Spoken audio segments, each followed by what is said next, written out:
WOCA. Ocala. Auto repair with personal care. We know what we're talking about. Matt Gibbs and the guys over at Sunrise Automotive will treat you right. Will treat you right. 5 minutes after 10 o'clock. Thank you for tuning in. Matt Gibbs is here from Sunrise Automotive and also from Crossroad Auto Sales. You can get your car fixed or you can get a new car. And, of course, right now on the show, it's your chance to have a question or two answered. The phone number here is 622-9622. Good morning, Matt. Good morning, Larry. The wrong microphone's turned on there. Now I hear you.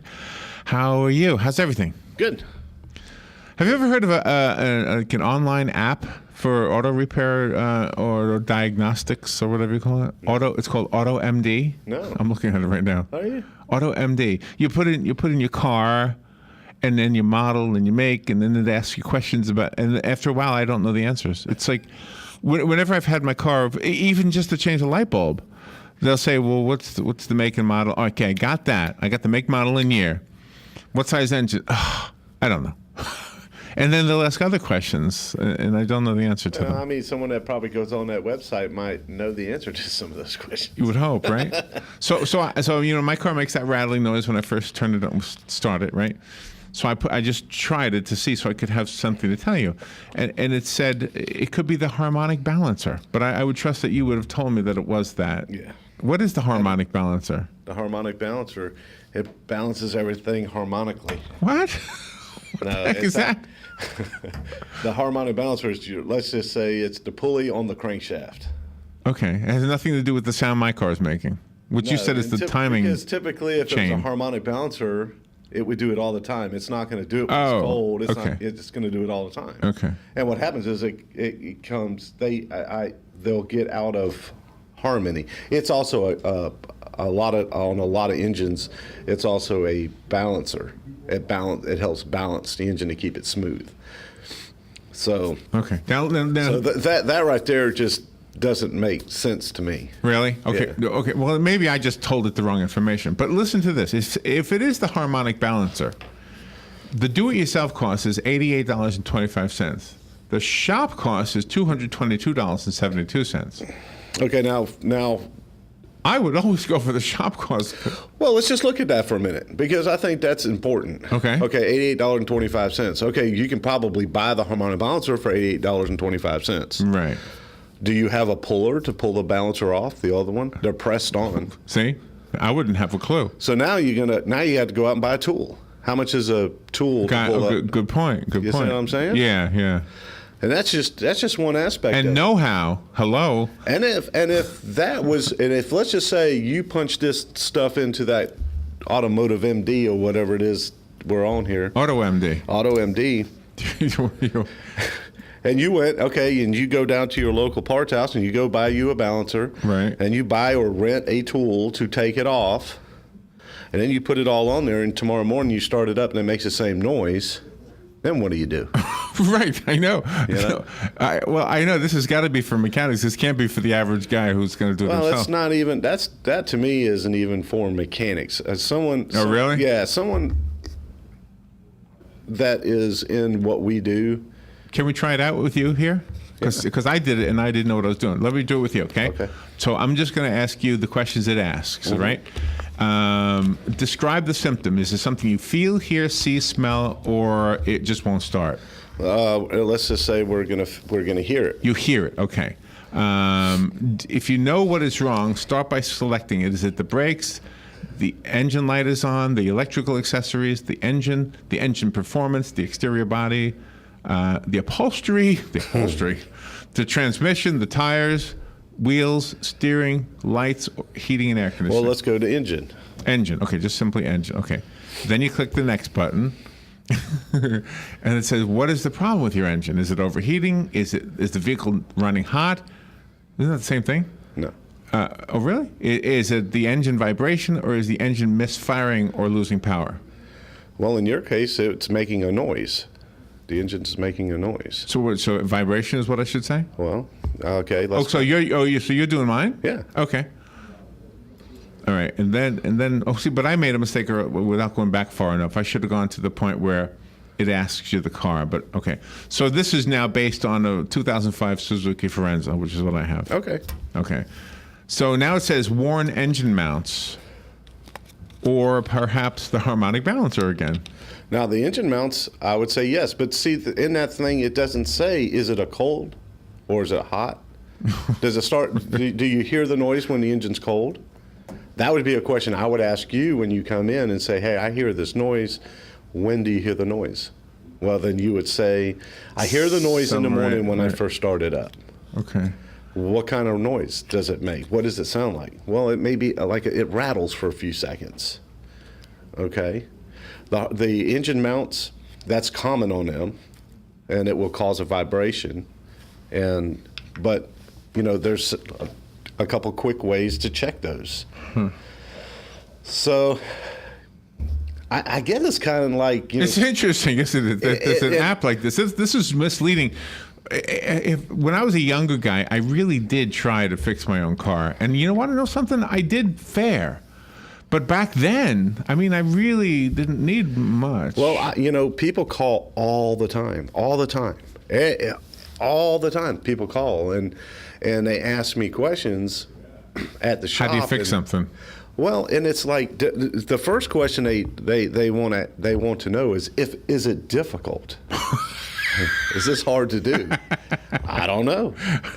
For me, it's not hard to do. It's like, you know, for you to sit here and to do radio show to talk on the radio, it's not hard for you to do. This is what you do. Okay, I guess that's for fair. Me, I couldn't do what you do. Really? It seems like you're doing it right now. I got 18 more minutes to do it in, but I can't do it all day. You want to take a phone call? Yeah, let's do that. Well, thank you for making me feel good about what I do. Yeah, absolutely. It's hard to do. Everybody can't do this. No, they can't. Good morning. You're on the air with Matt. Good morning, Matt. Morning. I have a question, but first a little background. My pickup truck had a recall on the backup light switch. I went to the dealer and said, no problem, it'll take less than an hour.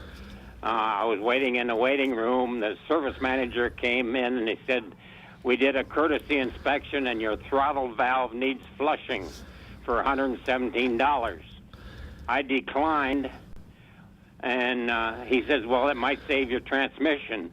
Now, what would he have done? Well, if what he was actually saying was your throttle body needed to be cleaned, which that's typically, that's typically something that they would say. It's a quick, easy service that they can make $117 on it. It just takes them a few minutes to do it. This is why we go to you, because you'll tell us the truth about this. I don't know how it would affect your transmission. It controls your throttle for the engine. It would. Although having a clean throttle body does increase engine performance because there's not it gets all gummed up with carbon is what happens.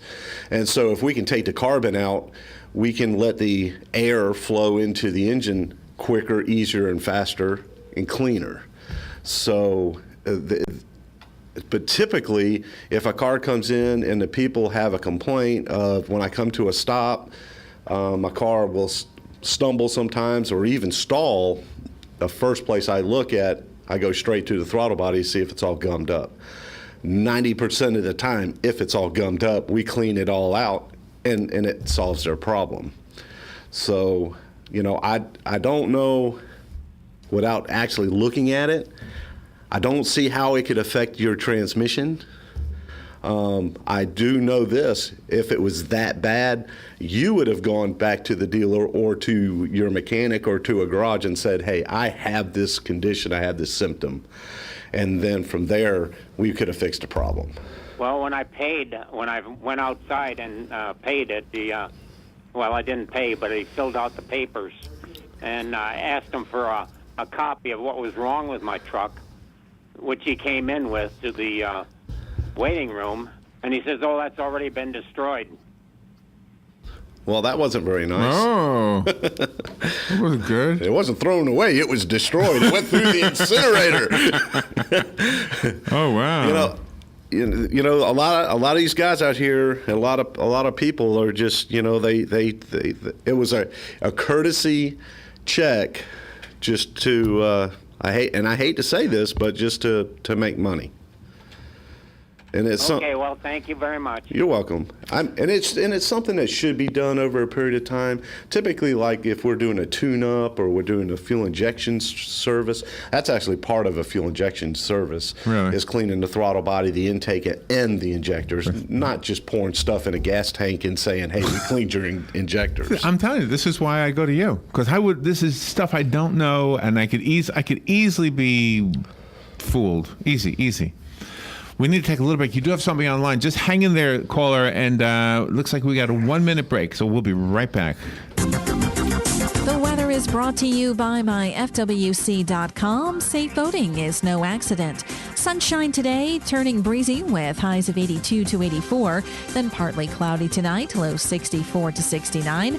Intervals of clouds and sunshine tomorrow. An afternoon shower or thunderstorm around, high 79 to 83. Warm with a shower or thunderstorm Wednesday, high 85 to 88. From the Florida Weather Center, I'm Heather Zayer. Stay informed on everything going on in the Villages with the Village Spectator newspaper. The Village Spectator is exclusively devoted to the Villages with news, commentary, and more. And yes, they have Tom's Picks, a free referral for people who are looking for a company to do work for them. Tom's Picks will refer the company that fits your needs, and all we ask is that you tell them where you heard about them. Call Tom's Picks at 804-1223 and pick up your copy of the Village Spectator today. Now read Ocala Downtown newspaper online. All right, 17 minutes after 10 o'clock, and Matt Gibbs is here. Matt, you have a phone call waiting for you. Good morning. You're on the air with Matt. Good morning, Matt. Good morning, Larry. Morning. Hi. I listened to your show last week, and you talked about older Corvettes. Okay. And, I bought one in 1985, and my friends at work are all saying you have to be real careful if you jack it up. They say that you can crack the windshield. You have to leave the doors closed, I guess, or I can't remember what they said. Leave the hood open or the doors closed or whatever it was. Can you tell me what your thoughts on that? Well, it's actually not closed open. There was an old rule of thumb. Whenever we put a Corvette up on a lift or whenever you always crack the door, just so that the body can flex. Back in, I guess it was maybe the early 70s and the late 60s, there was I'm trying to think, I was at an auction, and there was I think it was a 69 Vet. I think it was 69, maybe 70 Vet that ran through the auction, and it was bringing big money. It was a big block car. It was a special car. And one of my buddies, who's been on the air with me a couple of times, he owns the Pumpkin Run. Okay, right, John. And he went over to the car because he was actually one of the bidders, and he went over to the car, and he reached underneath this little lip that went past the back window. Right. And there was a crack. In the glass? No, it's not in the glass. Oh, okay. It was actually in the body. Okay. And he called me over and he said, "Feel that?" I said, "Yeah." And he says, "You know what that's from?" And I said, "No." He said, "From lifting the car with the doors closed. Because with the doors closed, it keeps the body so rigid that when it goes up on the air, it cracks right here." He says they all crack here. Every one of them. And if you can find one without the crack, it makes the car worth even more money. Oh, wow. And so... but working for GM for all them years, whenever a Corvette came into the shop, I was taught these, there's certain things you're just taught when you're young, Sure. and it's just embedded in you. You work on a Corvette, you open the doors before you put it on a lift. Wow. Forever. Is that true for just putting a spare tire, like the normal jack like you have a flat? I would. I wouldn't want to crack someone's Corvette in any way or hurt it in any way. So if I jacked it up with a floor jack or jacked it up with a lift, I always opened the doors. And it was just a habit that I got into very, very young. Okay. So does that account for, like Larry said, just normal oil changes and things like that, or just lift up the front of the car? Yeah, just you don't have to open the doors all the way. Just make them where they're unlatched. Okay. The other thing this car is doing is it has a pretty good solid clunk when I put it from neutral to drive. And I was guessing maybe motor transmission mounts or something like that. That is possible. That's an 85 vet, you said, right? Yes. 1985. Yes. And it doesn't have the subshafts in it. I'm just trying to. The IRS with the half shafts at the rear axle. Yeah. Thank God it doesn't have those. I'm trying to think of back in the 80s, and it wasn't just in vets that Chevrolet had some issues with all rear-wheel drive vehicles, even the trucks, the cars. They all had these clunks. And do you know is your drive shaft aluminum or is it steel? I haven't been under the car, so I'm afraid to jack it up. Now, don't be afraid to jack it up. Just open the doors. If it's the aluminum drive shaft, there may be an actual TSB on that car where the front yoke goes into the back of the transmission. Right. There was a GM actually came out with a special lubricant to go on the splines to go inside the splines of the yoke on the drive shaft. And we used to take almost like a triangular shaped rat tail file, and we'd clean all the splines on the output shaft of the transmission, clean it all up good with brake clean, and then use a special lubricant. It may be just the yoke sliding in and out of the transmission when you stop and start. Mm-hmm. Okay. All right. I'll crawl under there and take a look at it. It didn't sound like a U-joint to me, because if you go from reverse, it doesn't clank. It doesn't right. clack. It's just a thump. A solid thump. Like the idle's too high, but it's idling about 600, 700 RPM. Okay. So I was told that was about normal. Yeah, that's good. Okay. Well, thanks for the confidence. I'll crack the doors and crawl under there and take a look. There you go. Wow, cool. Love that conversation. Right. Thank you for the call. Thank you. It's kind of cool. We like. Yeah, if you have a question like that or something similar, call up. I never shared my love of cars with you. But when I was a kid, I really did. I mean, more than I do now. And I used to get Motor Trend magazine and just kind of like wish, and Corvette was always the car I wanted. I didn't realize that I'd be too big for it when I grew up, but am I? Is it too small for me, you think? No. Oh, really? I mean, if you can get in it, you can drive it. Okay. I could fit into a Sidekick. That was a small car, too. Yeah. The problem with the Vet is it's so low. I always heard that they fishtail real easy. Is that right? Well, the new ones now got all traction control. Oh, okay. All kinds of stuff. It's hard to. So he might have that crack you were talking about and not know. No, his is an 85. Oh, so this is based on a year? Yeah. Okay. And the 85, his particular body, it wasn't pressing if you were working on one. People didn't freak out if you were lifting up a Corvette, an 1885 Corvette, like they did back in the 70s. Would the crack early 80s. grow, or would it just? No, it would go from one spot to another, and that's it. It would just be a straight line. Oh wow! Right in the middle of the car. Fiberglass that's cracking. Yeah. Oh. You always like the Mustang too. I like the Corvette, the Mustang, the Camaro. And I for a while I liked a car called the New Yorker. Mm-hmm. I just like the way it looked, not because I'm from New York. I just like the way it looked. But now I don't like the way they look. I don't know why. Even when I see the old ones that I used to like, I don't like them anymore. Do you know what I mean? Yeah. But back then I used to like them. Yeah. Well, because back then they looked. That was what was. They looked classy. Yeah. But the old Corvettes still look classy to me. Well, I tell you what, these new Corvettes, they're nice or not nice? Yeah, I like them. Oh, you do like them? I like the way that they have the body lines and everything. I like what Chevrolet has done with the Corvette.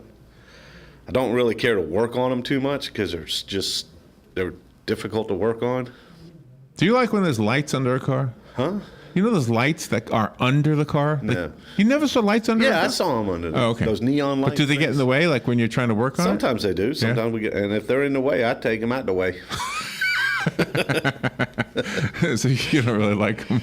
I mean, it was cool. It was just different back then. And now it's like, that's so 80s. Now, what about those hubcaps that keep spinning? Oh, the spinner. See, that was huge when they came out. Not anymore? Now it's like, now you don't see too many spinners. I missed a few fads along the way, didn't I? Yeah, it's amazing how, even with our cars, not just the way that they run and look, but what we do to make them our own cars. Yeah, it is true. And some people use the car as transportation, and some people everybody sees their car differently. Getting back to that auto, I don't have it up here anymore, but what I call AutoMD, that website, when you diagnosed your own car, not only did it tell you what it would cost you to fix it, but it said how much time it would take you to fix it. And I was thinking, really? I mean, if you can fix it in the same amount of time as a professional mechanic, then I guess this is for you, but this would never work for me.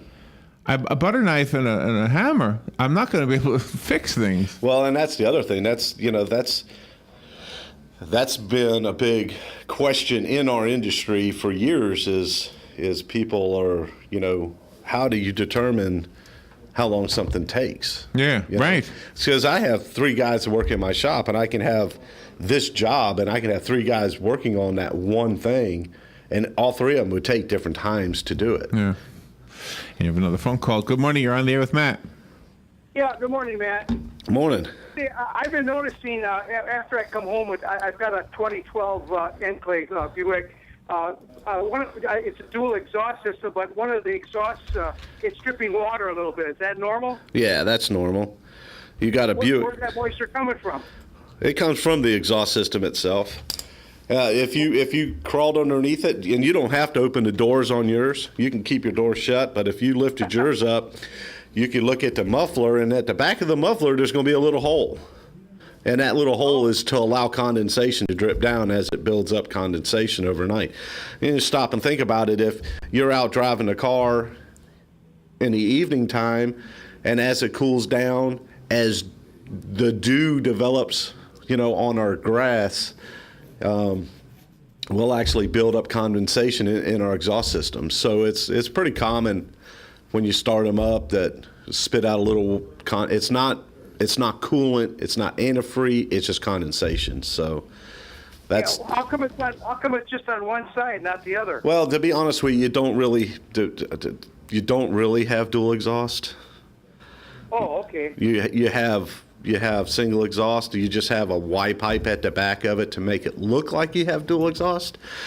So I guess the condensation takes the path of least resistance, and it drips out of the one side. Does that moisture eventually get into the catalytic converter and do any damage? No, the catalytic converter, that's what the catalytic converter's whole purpose is to purify the air. That's what it does. If there's any moisture in there, as soon as you run that thing, as soon as it gets to operating temperature, there ain't no more moisture in there. I can guarantee you that. Okay, thank you very much. You're welcome. All right, thank you. Wow, today's show went fast. A lot of real car talk today. Yeah, I like car talk. Yeah. That's what it is, a car show. I guess the conclusion for me, this is the conclusion for me with everything, not just with cars, but with doctors and anything. I go to somebody who knows what they're doing. Yeah, there's a lot of, I hear a lot of people get online, go to these forums, talk to these people. Matter of fact, we had a little discussion about this right before we came on the air. Me and Dan were sitting out there talking, and it's like, sometimes you don't get the whole story, you don't get the rest of the story, just like this right here. Yeah, it might cost you $85-$90 for a part, but they don't tell you it takes a $200 tool to put that $85 part on. And the know-how. Right. The know-how. I mean, just imagine, let's say you have a ruptured spleen. I guess you know how to sew, but you wouldn't sew it yourself. Anyway, where's your music? Here's your music. Matt, what's your phone number? My phone number is 352-690-1993. All right. Thank you, Matt. Thank you, Larry. We'll be right back. Guys over at Sunrise Automotive will treat you right. We'll treat